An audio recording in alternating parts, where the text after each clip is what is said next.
4 PM news network में दोस्तों आपका स्वागत है। मैं हूं आपके साथ राशि ज़हीर। हंगरी का प्राइम मिनिस्टर या उसको डिक्टेटर कहा जाए हटा दिया गया। वहां के लोगों ने उसको हटा दिया।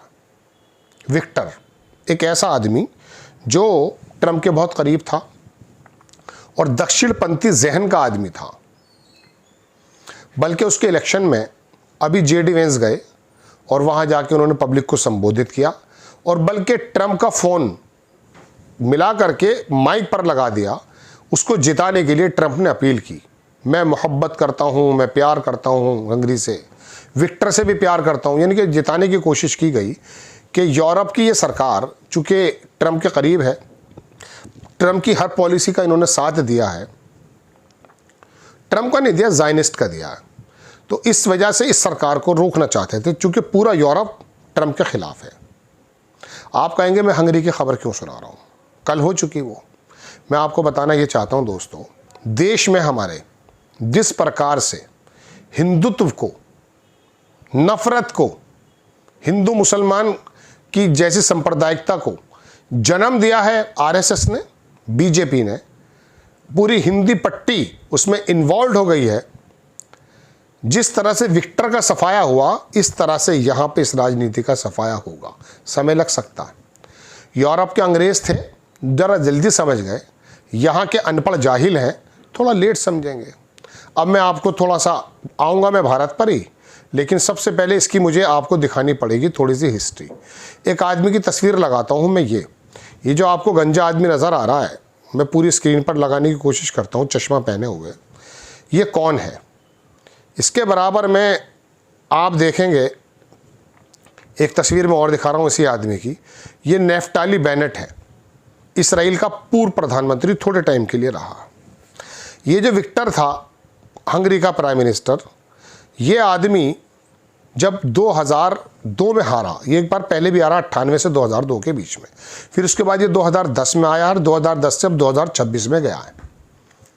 चूँकि इसने पूरी की पूरी पॉलिसीज़ मस्जिदों को लेकर के, फ़लस्तीन के ख़िलाफ़ को लेकर के, अपनी सारी पॉलिसीज़ की ये थी, यही ऐलान ये करता था।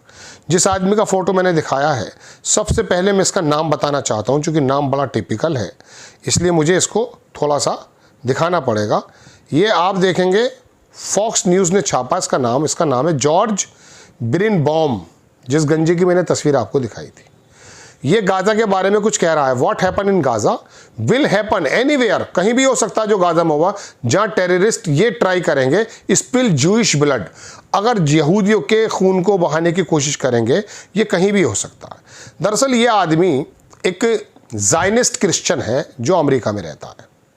बहुत बड़ा लॉबिस्ट है, लॉबी करने वाला है। और आपको अगर मैं कहूँ ये डीप स्टेट का हिस्सा, तो ये भी आप मान सकते हैं। हुआ यूँ कि ये जो बंदा है जो हारा है, विक्टर, इसकी तस्वीर भी देख लीजिए। हंगेरियन पीएम टारगेट एडवांस इस्लाम, इसको छोड़िए। विक्टर ओबरान जो है, जब ये हारा 2002 में, तो ये गया इसराइल। वहाँ नेतन्याहू से इसकी मुलाकात हुई। नेतन्याहू बोला चलिए मैं आपको अमेरिका में एक आदमी से मिलाता हूँ।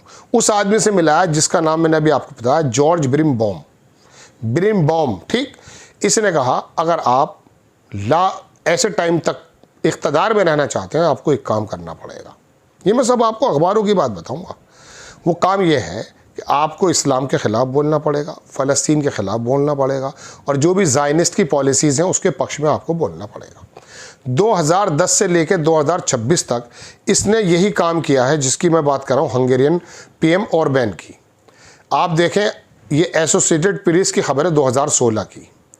Hungary PM Orban, Islamization banned by the constitution. अपने ही कॉन्स्टिट्यूशन में जो इस्लाम की बातें हो सकती हैं, जो मुसलमानों की बात हो सकती हैं, हंगरी में उसको इसने ख़त्म किया है। अब मैं आपको धीरे धीरे तस्वीर दिखाने शुरू करता हूँ।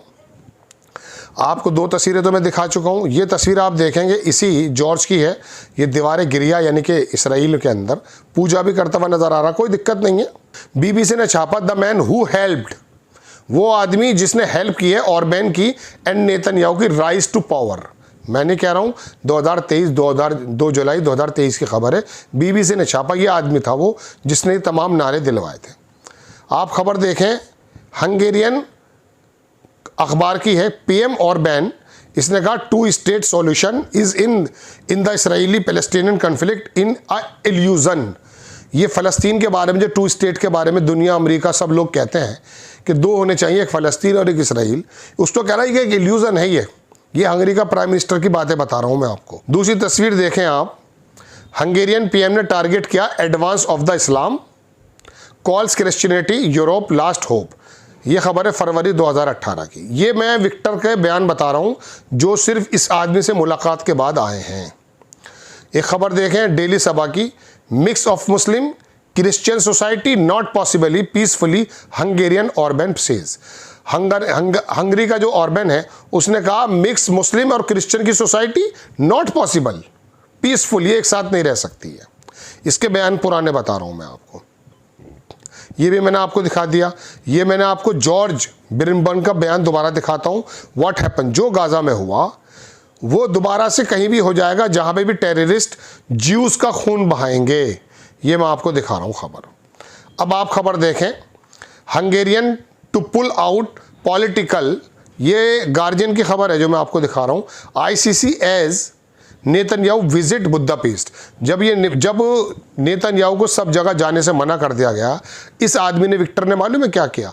आईसीसी उससे बाहर अपने आप को किया, चूंकि आईसीसी के ऑर्डर थे कि जहां भी नेतन्याहू जाएगा अरेस्ट कर लिया जाएगा। इसने अपने आप को बाहर किया और उसको बुला करके वेलकम किया, जो मैं आपको दिखा रहा हूं। Netanyahu to pull out, Hungary to pull out, Hungary बाहर आ गया। कहां से? पॉलिटिकल आईसीसी से। आईसीसी जो इंटरनेशनल क्राइम कोर्ट है, क्रिमिनल कोर्ट, वहां से भी वापस आ गया। बीबीसी ने छापा, Hungary withdraw from international criminal court during Netanyahu visit. ये 2025 3 अप्रैल की खबर है। अपने आप को इसने इंटरनेशनल वहां से भी बाहर कर दिया गया, क्योंकि इसको मालूम था कि मुझे ये काम करना है। समझ रहे हैं दोस्तों आप? ये बात मैं आपको बताना चाहता हूं। चाहे हंगरी के बारे में एक बात और बता देता हूं। आपको मालूम है लेबनान के अंदर ये जो विक्टर का जब नेतन्याहू से और मोसाद से और इससे जॉर्ज से ताल्लुक हुआ तो हंगरी ने क्या क्या किया? आपको मालूम होगा कि लेबनान में एक पेजर अटैक हुआ था। उसके बारे में कहा कि वो ताइवान में बनाया गया। ताइवान की कंपनी वो ज़रूर थी, लेकिन वो सारे पेजर जो कानों पे फटे हैं वो बनाए गए थे हंगरी में। अब आप अंदाज़ा, आप पॉइंट्स निकाल लीजिए कि कहाँ से क्या क्या मामला हुआ है। तो ये तो मैंने आपको बता दिया। ये इस तरह से देश के अंदर भी दोस्तों ताकतों को लाया जाता है। ये हंगरी का विक्टर अपने आप ही 16 साल वहाँ पर प्राइम मिनिस्टर नहीं बना रहा है, इसको लाया गया है। ऐसे ही मैं आपको बता रहा हूँ। लेकिन अब यूरोप ने इसको छोड़ दिया। यूरोप ने नेतन्याहू को, अमेरिका को, जॉर्ज ब्रिनबर्न को और ज़ायनिस्ट लॉबी को छोड़ करके यूरोप अलग अपनी बात लेकर आया और 190-99 सीटों में से 138 सीटें जीती, यानी कि नफरतों के खिलाफ। वहाँ के अंग्रेज तो निकल गए इस नफरत के बाहर से जो उसने क्रिएट की थी। हमारे यहाँ के जो आरएसएस के चक्षु और बीजेपी के अंधविश्वासी और सड़क पर निकलते हुए हिंदुत्ववादी दल हैं, क्या इस बात से निकल पाएंगे जो मुस्लिमों के खिलाफ नफरतें भड़का दी गई हैं? निकल पाएंगे? अभी लगता नहीं है, लेकिन ऐसा ही होगा दोस्तों, याद रखिएगा। जैसे जैसे जहन का थोड़ा सा दायरा बड़ा होगा, गोबर से खाने से ज़्यादा गोबर का इस्तेमाल दूसरी तरह से करने लगेंगे।